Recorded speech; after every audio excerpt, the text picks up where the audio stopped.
Hi, this is Emily McKee, and I'm going to be talking to you today about the Great Barrier Reef. And I'm going to go into a little bit of detail about the destruction of the habitat and then the conservation efforts of the Great Barrier Reef in Australia. So, just a quick introduction to the Great Barrier Reef. It is a collection of structures that took millions of years to form, and it is formed by live coral piling up on generations and generations of dead coral. So, over the years, the coral builds up and it creates a reef. And then that dead coral becomes home to polyps and algae, and that's kind of what gives the reef its colors. It is the oldest living structure in the world, but it was actually not discovered until the 1700s by the French. The chain of islands, reefs, and cays is so large that it can actually be seen from space. It is approximately the same size as Germany, so that totally makes sense why it's one of the 7 natural wonders of the world. It covers about 344,000 square kilometers, and this massive and breathtakingly beautiful landform is home to a diverse population of organisms that include coral, fish, mollusks, algae, crustaceans, starfish, turtles, seaweed, and several other organisms. And the Great Barrier Reef, it's a treasure for biologists and tourists alike.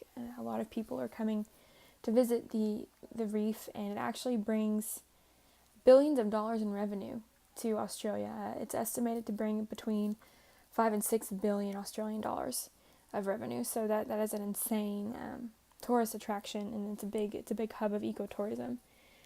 But with that being said, it is a treasure. But with that treasure is coming a lot of things that are threatening it. With every single thing that's good, there are some things that are bad that are pushing against it. And so I'm going to go a little bit into some of those. The biggest threat to the coral reef as of now is climate change. And climate change meaning that the water in the earth is getting warmer. And when this happens, it actually puts stress on the coral. So coral is a living organism, and when it experiences too much stress, it bleaches itself. It's called coral bleaching. And the reason that it bleaches is because coral actually have tiny, colorful algae that has made its home in the nooks and crannies on the coral. And through photosynthesis, these algae produce food for the coral. And so it's a very symbiotic relationship. The coral provides a home, the algae provides food. However, when the water gets too hot, the algae actually start to produce toxins that kind of damage the coral, and the coral doesn't like it. So the coral actually releases the algae to rid themselves of this unpleasant stimulus. But by doing this, the coral loses its trademark and of the bright, vivid colors, but it also loses a very, very significant food source. And if these algae don't get picked up, then the coral remains bleached. And short term, this is an incredible adaptation. Helps the coral survive, but long term, it can actually cause death of the coral because the coral just essentially starves to death. So if the temperature of the water does not cool down to more favorable conditions, the coral will remain bleached and eventually die. And this is why global warming is such a threat to the coral reef, because, as we all know, temperatures are rising, water levels are rising, and there have actually been 2 major bleaching events to occur in the last 20 years, one in 1998 and one in 2002, and 50% of the reef experienced some kind of the bleaching in 2002. So while it is relatively normal for there to be cycles of bleaching and non-bleaching, it's still a threat for coral to be bleached for such a long period of time. So climate change is definitely something that needs to be addressed when discussing conservation of the reef. And moving on to the second threat is pollution. So pollution is a threat simply put because runoff from lakes that are laced with pesticides and sediments from farms and from factories just kind of disturb the balance of the water and the environment of the water for the coral. Farm pollution and industrial pollution can prevent algae and other photosynthesizing creatures that live in the water from receiving ample sunlight. And it has actually been shown in the past about 30 years to lead to outbreaks of crown of thorns starfish. There's actually a current breakout that started in 2010 and is still continuing. And the reason why this is bad is because crown of thorns starfish are extremely invasive, and it eats coral faster than it can grow. So when there's too many starfish because of pollution, the coral is legitimately being eaten and is being destroyed. And contrary to bleaching, the coral reef can't really come back from being eaten. So pollution is definitely a big threat. And moving on to the third threat is just an increase in fishing and overfishing. It has really put a strain on the population of a lot of fish in the coral reef, and there have been instances of fisheries using chemicals to stun fish, such as cyanide, and coral is living, so that has an obvious negative effect on coral. In addition, while overfishing might not always have a direct effect on coral, it has a negative effect on the reef ecosystem. And when you mess with one trophic level in an ecosystem, it tends to cause a ripple effect. So it definitely can negatively and indirectly affect the health of the reef. And just as a side note, irresponsible fishing as collateral damage kills many protected and well-loved and necessary animals to the reef ecosystem, including sea turtles, sharks, and dolphins. So while these aren't really eaten a whole lot, when they get killed, it takes away from the ecosystem as a whole. So overfishing is definitely an issue for the Great Barrier Reef.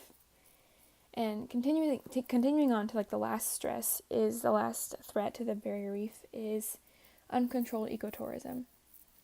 As mentioned before, because the Great Barrier Reef is one of the most visited places on the planet, there's always a threat of damage to the environment due to people being there. People are really, really irresponsible. But certain things like boats harming the coral, running over coral, breaking the coral, spilling oil into the coral, in the water around the coral, large amounts of residual sunscreen can actually affect algae's ability to perform photosynthesis. If the light, the UVA and UVB rays cannot get to the algae that produce photosynthesis, well, they're not getting food, and neither are the coral. So that is also an issue. And honestly, another issue, it could also be tourists manually disturbing the reef. If there's a place where thousands and thousands of people per year visit, and the same thousands and thousands and thousands of people touch the reef or break the reef or break it off, or cause too much disturbance, it can disturb the sensitive ecosystem of the Great Barrier Reef. And it is the ecosystem in general is very, very, very, very sensitive to the water around it, just like people are sensitive to air, just like plants are sensitive to air. The reef is sensitive to water. But with all this negative talk about threats to the Great Barrier Reef, there are also a lot of efforts to really conserve the Great Barrier Reef, because many of the people of Australia and many people realize how much of a treasure the Great Barrier Reef is and how important it is to conserve something so old and ecologically important. There are many foundations, like the World Wildlife Foundation and the Ocean Conservancy, have really made it their mission to encourage the Australian government to reform laws regarding fishery management and to prevent overfishing.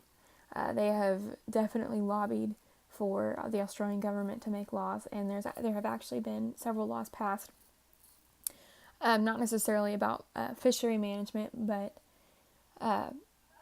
just laws that have protect the Great Barrier Reef. So the Great Barrier Marine Park was created by the Australian government in 1975 to make 50 to 60 kilometers of the Great Barrier Reef protected territory. So that would be just like what a national park would be here in the U.S. Australia has also passed several other laws that are meant to protect turtles and educate farmers about runoff, and has established the Australian Government Reef Program and the Reef Trust. So with those laws about education and those laws with conservation, and just the efforts of several organizations to teach people and communities about leaving a smaller carbon footprint, there are efforts to conserve the Great Barrier Reef.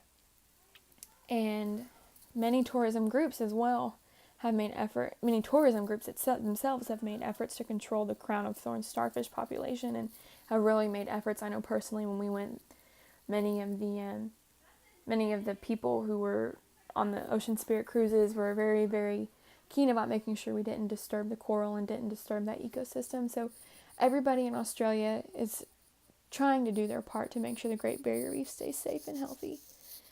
Many strides have really been made to protect this ancient, beautiful treasure, and hopefully, as time passes, more strides can be made to conserve and preserve the Great Barrier Reef, and hopefully people can enjoy it for generations and generations to come.